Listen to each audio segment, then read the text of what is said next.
Naririnig mo yun? Ay, yun yung tunog ng summer dito sa Japan. Tara. Lapit alam. Ano? Saan pinaka? Ito tayo sa aming garden. Ano ito?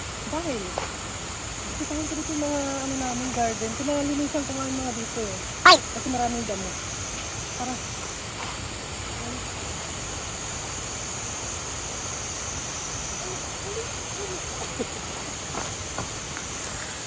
Yan. Pinatanggal ko na yung matataas na damo dyan. Ay! O, diba?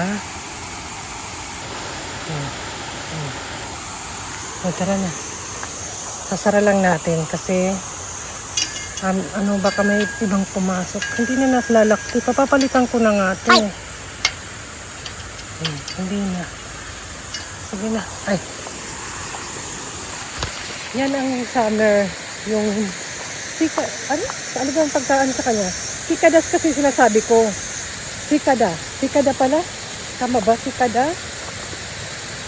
Sikada ang pagkabasa pala sa kanya. Pero semi na lang. Semi naman ang tawag dito sa Japan. Hindi ko alam kung rinig dahil sa pulse. Tara. May mga butterfly dito na black. Para minsan lang makakita ng ganun. Dito lang talaga. Kaya wag tayong maggugulo. Babalik ka rin kayo ating damit. Ay, ano tapos? Hindi. Wag naman. Ano ba't may mga blue? Styro. Ayan, oh. Oh, nagsapatos. Baka matapilok. Samahan niyo lang ako for today sa ating hiking. Ako sa ka-swing bag. Wala saan. Tapos buksan natin. Naglagay nga ng gate dito. Hindi naman. Lagyan ng gate. Pwede naman pumasok dito. Nagbigay pa. Ito.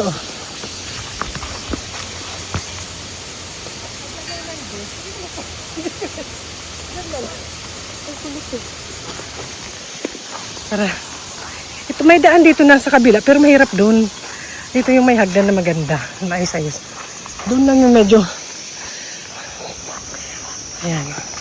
Sakura tree to, pero dahil hindi nga siya season, so mga semi ang mga nandyan. Nandito banda yung mga butterfly na itim. Makikita mo yan siya dun. Yung pawis ko. Tapos ang mga lamok pag summer, kaya kailangan ng pang-spray din. Malalaki pa naman lamok dito. Tsaka hindi sila pag ganunin mo, nandyan lang, nakadikit. Ito sakura. Pag mga August na siguro next month. Nasa baba na yung mga semi. Ngayon, nasa taas-taas pa sila. Tapos maraming insekto. May daan din dun eh. Mas madali eh. May mga bulaklak. Wala ngayon. Pag naman ako sa inyo. Alam mo naman, prep. Ito. Buksan ko dito. Bubuksan na ni Papa. Binubuksan na to ni Papa. Kasi baka daw may pumunta nga. I-check ko lang dito kung malinis na ba. Kasi linisan ko to na, okay na. Yung mga damo, hindi na masyado mataas. Oh. Charot lang. Ano lang dito, pag dito ka dadaan, mababasa ka. So, kailangan mo mag-slipper. Or, okay lang, kung gusto mo basa yung sapatos mo. Pero kung magaling ka naman dyan, mag-step-step ka dyan sa bato. Ayun yung daan doon. Kabila. Oh. Dito hagdan. Ganyan. O, diba? Ang sarap niya magtampisaw dyan. Summer vacation, last day of school ng mga bata ngayon. Until 11 lang sila. And summer vacation, dito ko sila dadalhin din. Mga isda. Check na natin kung may mga isda na. Nandyan dun yung bandang. Kaso, tatawid tayo nani. So, doon tayo. Iikot na naman ako. Ganun. From there, iikot tayo. Pwede rin. Linaw ng tubig, diba? Doon pa yan sila sa taas. Parang doon sila stay muna siguro. Hindi sa sakura tree. Tara. Diba?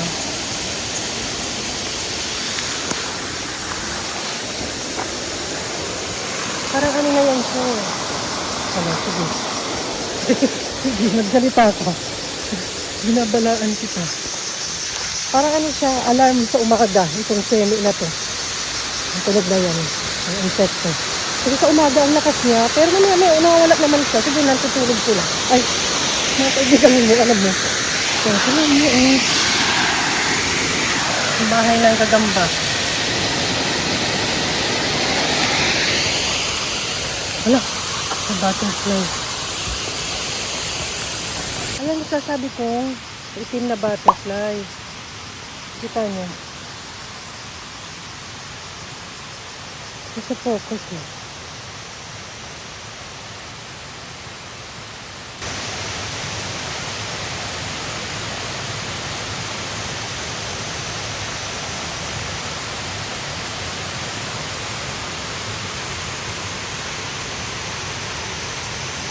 Butterfly ba o tutubi? Tutubi dragonfly. Tama ba?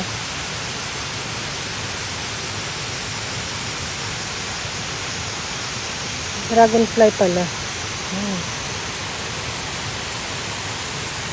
Ano ito? Ano siya lumipad? Lumipad siya. Hello? Ay, si Adel. Saan na? Pumasok na siya doon. Ang pawis ko naman sis, para ako nagsasauna. Kaya hindi ko talaga recommend ang Japan pag kami. Ay, hello. Hindi naman napad. Nakita nyo. Parang gulat na gulat naman ako pag may lumilipad. Natural dyan ako, nasa kabundukan ko. Ayun na. Maitim doon.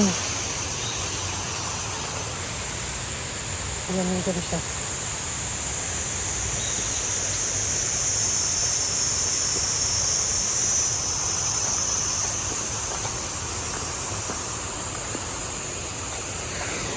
Bulaga. Ay, nasa likod. Meron pala din sa likod. Pero nasihit na marami. Something. Ayan na. Here we. Tapos park siya dito. Walang toilet lang na malapit.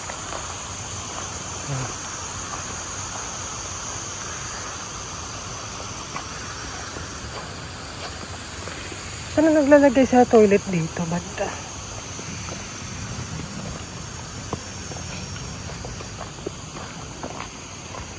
Maayos na dito. Nagkaanong sila na ng damo.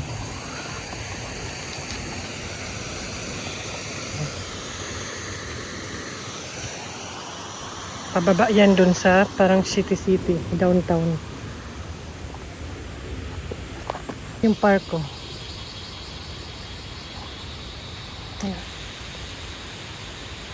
Doon yung gate.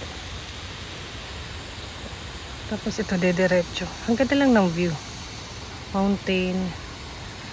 Let's go na.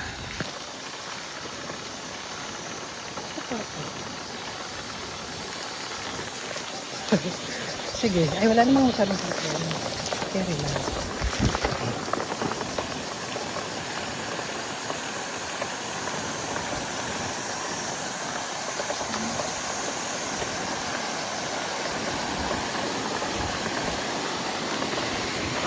Nakabike pala eh.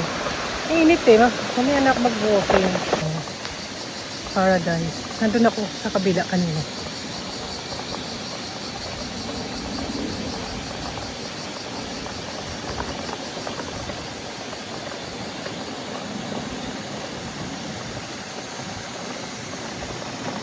Tapos may park din dito.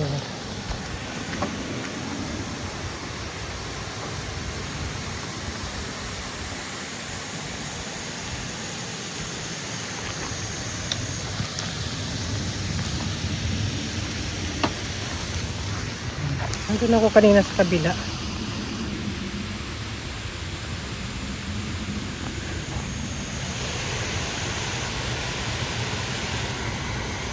Lang yung hagdan. Ayun yung bird, kanina lumilipad.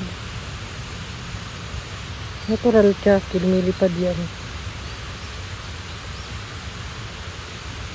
Sige, bumaba ka na. Ay, takot ako sa mata. Pero, nakasurvive tayo sa hagdan. Nang nakaraan, matataas yung damo. Ngayon, okay siya.